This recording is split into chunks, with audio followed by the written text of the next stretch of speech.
Welcome to अक्षांश classes. तो आज हमारा टॉपिक है next shapes of atomic orbitals. जो एटॉमिक ऑर्बिटल्स हैं उनकी शेप के बारे में डिस्कस करेंगे हम लाइन टू लाइन। तो देखो, जो वेव फंक्शन हमने पढ़ा था साइन, उसका कोई वैसे कोई फिजिकल सिग्निफिकेंस उसका है नहीं, ठीक है। तो ये जो हम देख रहे हैं ना कि जो ऑर्बिटल्स हैं उनके अंदर इलेक्ट्रॉन्स के मिलने की जो प्रोबेबिलिटी अलग अलग ऑर्बिटल्स के अंदर वो डिपेंड करती है आर के ऊपर, यानी रेडियस के ऊपर डिपेंड करती है कि न्यूक्लियस से उस ऑर्बिटल्स की जो डिस्टेंस है वो कितनी है, ठीक है। 1s के लिए अलग आएगी, 2s के लिए अलग आएगी, तो इस तरह से हर एक के लिए अलग अलग आती है। अब देखो, according to the German physicist Max Born, the square of the wave function psi square बोलते हैं जिसको हम, at a point gives the probability density of the electrons at that point. ये कह रहे कि जो जर्मन फिजिस्ट थे उन्होंने कहा था कि जो वेव फंक्शन का स्क्वायर है, यानी जो साइन स्क्वायर है, वो बताता है probability of finding an electron eight that point, यानी किसी एक पॉइंट के ऊपर इलेक्ट्रॉन के मिलने की जो प्रोबेबिलिटी है वो कितनी है उसके बारे में बताता है साइन स्क्वायर, ठीक है। अब देखो यहाँ पे 1s 2s 3s सब के लिए ये अलग अलग वैल्यूज़ आएंगी। अब 1s और 2s का ग्राफ इन्होंने दिखा रखा है, वो बिल्कुल डिफरेंट ग्राफ है।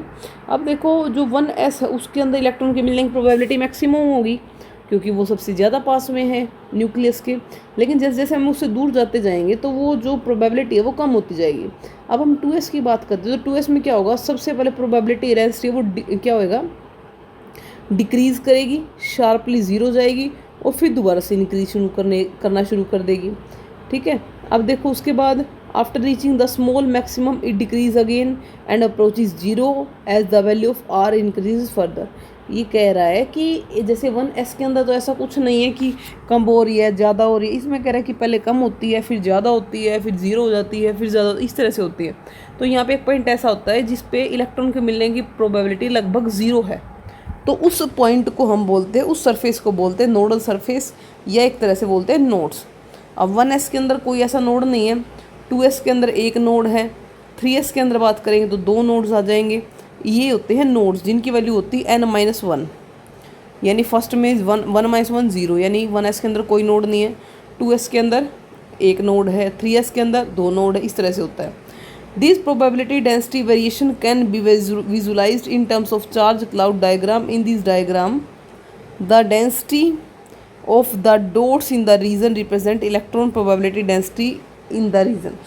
अब देखो यहाँ पे क्या दे रखा है, इन्होंने दिखा रखा है। यहाँ पे देखो फर्स्ट में क्या है, जहाँ पर डॉट है ये बताते हैं कि इसकी प्रोबेबिलिटी कितनी है।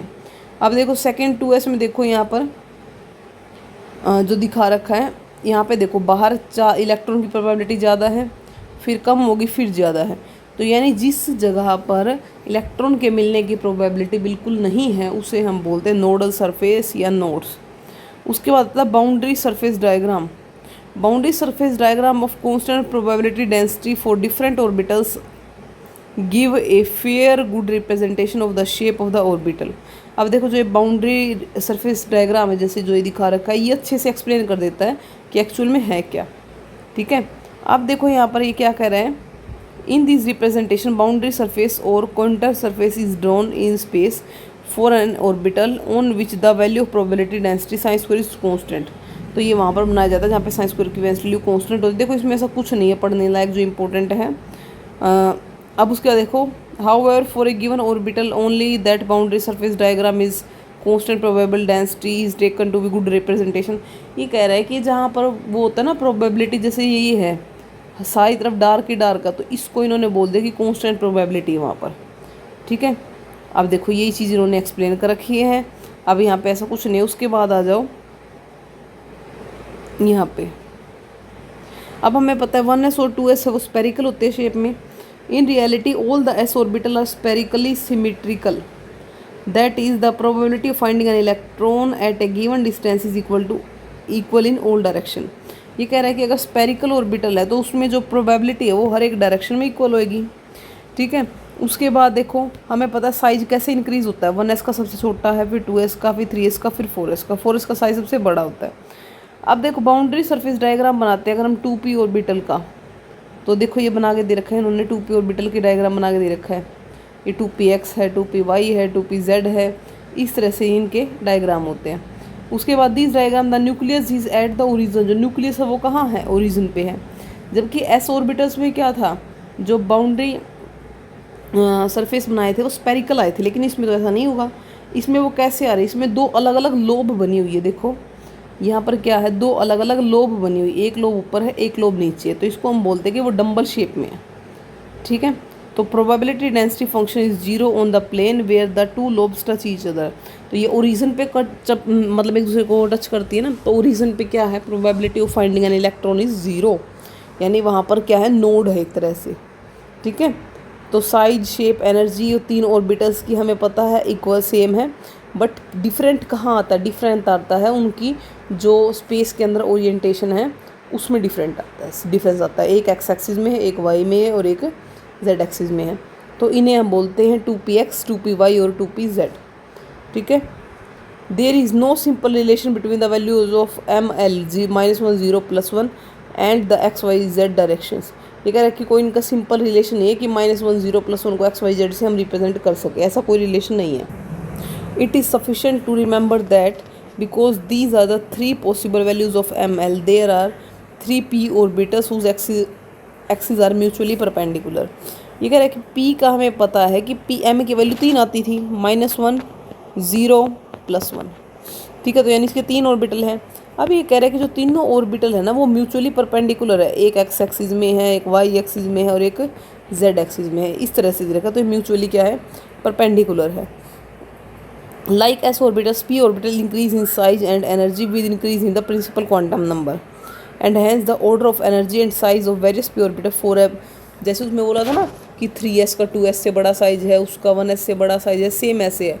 4p का सबसे बड़ा है, उससे छोटा 3p का है, ठीक है, उससे छोटा 2p का है, इस तरह से ये होता है। The probability density function for p orbitals also passes through value 0 besides at 0 and infinite distance. तो इस पर देखो ये वो चीज़ दे रखी है कि इनके अंदर जो नोड्स होते हैं उसके बारे में बताया। The number of nodes are given by n-2, that is the number of radial node is 1 for 3p and 2 for 4p। ठीक है, अब देखो यहाँ पर जो हमें याद रखना है वो क्या है कि किसके अंदर कितने रेडियल नोड हैं, कितने उसके अंदर टोटल नोड कितने हैं, ये चीज़ हमें याद रखनी है।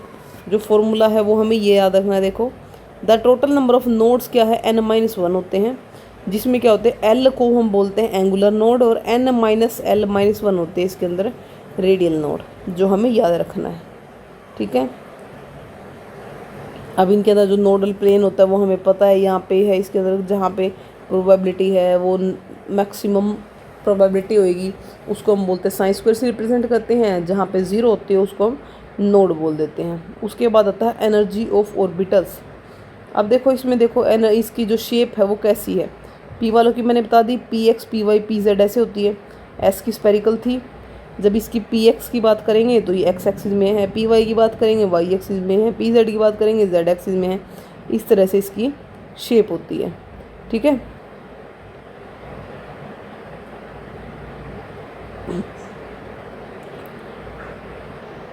अगर हम d ऑर्बिटल की बात करें तो d के 5 ऑर्बिटल होते हैं, dxy dxz dyz dx2 y2 और dz2। अब देखो इनकी कैसी है, अगर मैं x और y की बात करूँगी तो उनके अंदर क्या होगी, डबल डंबल शेप होती है। x और y की बात करेंगे तो x और y एक्सिस के बीच में ही इनकी लोब्स होती है, और वो भी क्या होगी, x और y एक्सिस के बीच में। x z की बात करेंगे तो x और z एक्सिस के बीच में होंगी। ठीक है, y z की बात करेंगे तो y और z के बीच में होती है। यानी इन 3 ऑर्बिटल्स की लोब तो होती है एक्सिस के बीच में, और जो dx² y² है और dz² है इनकी लोब होती है एक्सिस के ऊपर। अब देखो जैसे इसकी ये लोब और ये देखो लोब है एक्सिस के ऊपर, सेम ऐसे ही जो dz² है इसकी लोब भी क्या होती है, एक्सिस के ऊपर होती है, जो हमें अच्छे से याद रखनी है। ठीक है, तो बाकी का हम करेंगे नेक्स्ट वीडियो में। Thank you and have a nice.